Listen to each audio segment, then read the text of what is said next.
Freedom has many difficulties, and democracy is not perfect. But we have never had to put a wall up to keep our people in, to prevent them from leaving us. Ladies and gentlemen, the very word secrecy is repugnant in a free and open society, and we are, as a people, inherently and historically opposed to secret societies, to secret oaths, and to secret proceedings. We decided long ago that the dangers of excessive and unwarranted concealment of pertinent facts far outweighed the dangers which are cited to justify it. Even today, there is little value in opposing the threat of a closed society by imitating its arbitrary restrictions. Even today, there is little value in ensuring the survival of our nation if our traditions do not survive with it. And there is very grave danger that an announced need for increased security will be seized upon by those anxious to expand its meaning to the very limits of official censorship and concealment.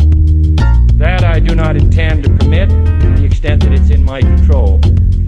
And no official of my administration, whether his rank is high or low, civilian or military, should interpret my words here tonight as an excuse to censor the news, to stifle dissent, to cover up our mistakes, or to withhold from the press and the public the facts they deserve to know. For we are opposed around the world by a monolithic and ruthless conspiracy that relies primarily on covert means for expanding its sphere of influence, on infiltration instead of invasion, on subversion instead of elections, on intimidation instead of free choice, on guerrillas by night instead of armies by day. It is a system which has conscripted vast human and material resources into the building of a tightly knit, highly efficient machine that combines military, diplomatic, intelligence, economic, scientific, and political operations. Its preparations are concealed, not published.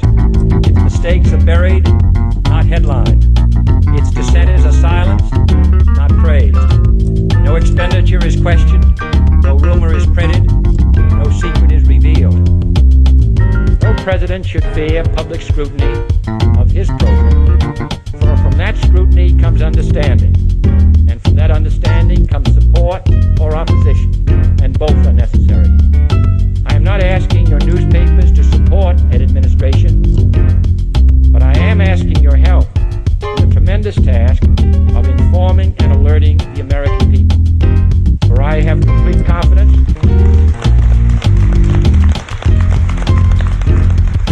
in the response and dedication of our citizens whenever they are fully informed. I not only could not stifle controversy among your readers, I welcome it. This administration intends to be candid about its errors. For as a wise man once said, an error doesn't become a mistake until you refuse to correct it. We intend to accept full responsibility for our errors, and we expect you to point them out when we miss them. Without debate, without criticism, no administration and no country can succeed, and no republic can survive.